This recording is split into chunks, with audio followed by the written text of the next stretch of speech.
Saddam Hussein کو بالآخر پھانسی دے دی گئی اور ایک خونی جنگ کے بعد جس کے اثرات آج بھی عراق کے اندر کسی نہ کسی شکل میں جاری ہیں۔ اس لیے جب خطے کے تناظر میں ایران کے موقف کو دیکھا جائے تو وہ در حقیقت کافی حد تک عملی تھا۔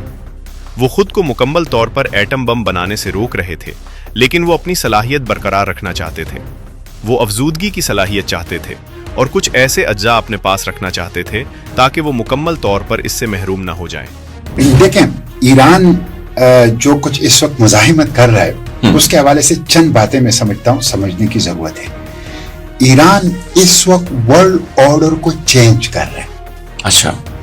اور وہ اس وقت شیعہ کا نمائندہ نہیں ہے، وہ اس وقت سنیوں کا نمائندہ نہیں ہے، وہ اس وقت پورے عالمی اسلام کا بھی نمائندہ ہے، لیکن اس کے ساتھ ساتھ پوری عالمی انسانیت کا بھی نمائندہ ہے۔ زبردست۔ اور چند چیزیں اس کے بارے میں سمجھنا چاہیے۔ ایک چیز تو یہ سمجھنی چاہیے کہ ایران کو کس چیز کی سزا دی جا رہی ہے۔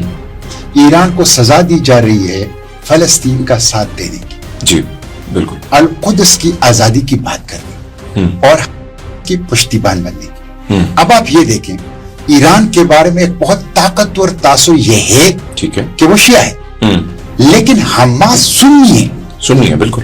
تو ایران فلسطین کے تناظر میں آپ دیکھیں تو شیعہ سنی سے بالا تر ایک طاقتور کٹر سنیوں کو وہ اقصی، غزہ اور فلسطین کی آزادی کے لیے سپورٹ کر رہا ہے۔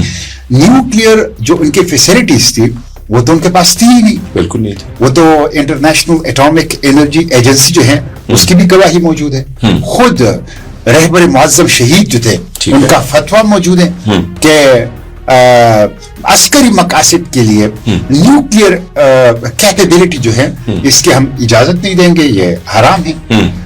یہ تو بہانہ ہے، اصل جو ان کا ہدف تھا وہ یہی تھا کہ اقصی، غزہ اور فلسطین کے لیے جو سپورٹ کر رہے تھے، اچھا، غیر معمولی سپورٹ، اس کی سزا دی جائے اس کو۔ تو آج میں یہ بات شروع کرنا چاہتا ہوں کہ ہم ایران میں انتہائی کامیابی سے کام کر رہے ہیں۔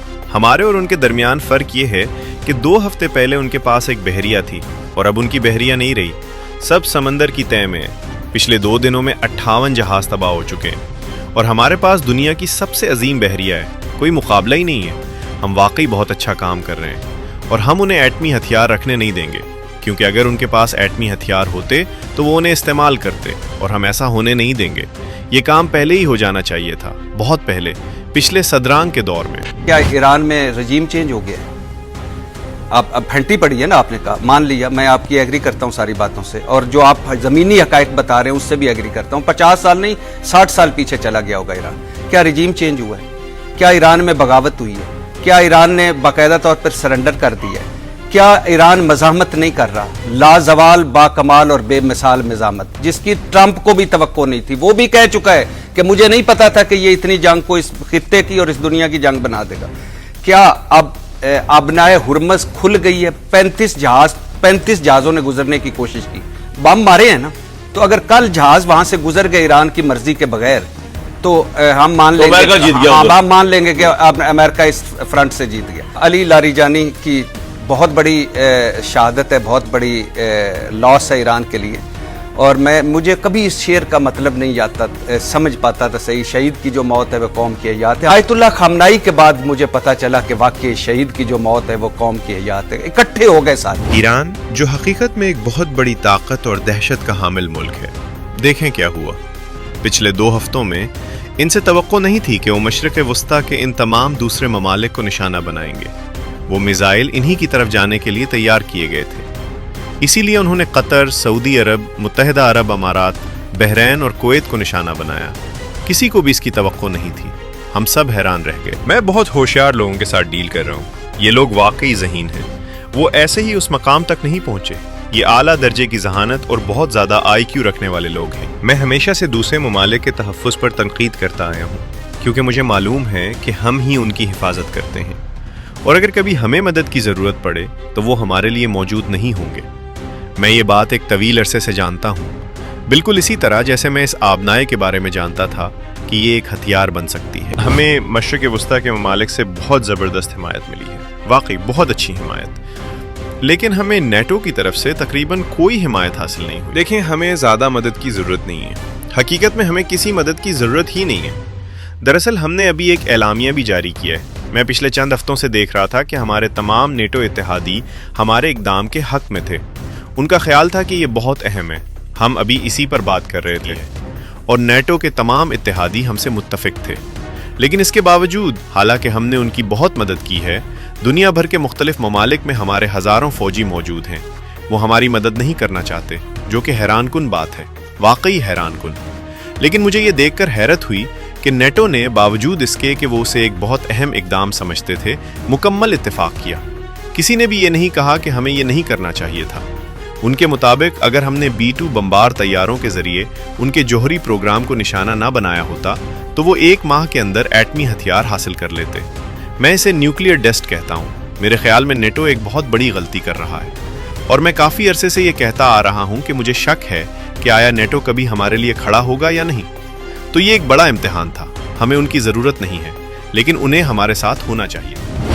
اگر ایران اس وقت سے اگلے 48 گھنٹوں کے اندر بغیر کسی دھمکی کے آبنائے ہرمز کو مکمل طور پر نہیں کھولتا تو ریاست ہائے متحدہ امریکہ ان کے مختلف پاور پلانٹس پر حملہ کرے گا اور انہیں تباہ کر دے گا، اور اس کا آغاز سب سے بڑے پاور پلانٹ سے کیا جائے گا۔ ایران نے دھمکی دی ہے کہ اگر امریکہ ڈونلڈ ٹرمپ کے الٹیمیٹم کے مطابق اس کے پاور پلانٹس کو تباہ کرنے کی کارروائی کرتا ہے تو وہ کسی بھی قسم کی پابندی یا احتیاط کے بغیر زیرو ریسٹرینٹ جواب دے گا۔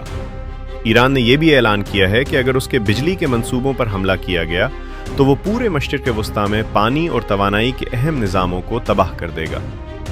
صدر ڈونلڈ ٹرمپ نے ایران کے لیے دی گئی ڈیڈ لائن کو 5 دن کے لیے بڑھا دیا ہے اور کہا ہے کہ بات چیت مثبت اور نتیجہ خیز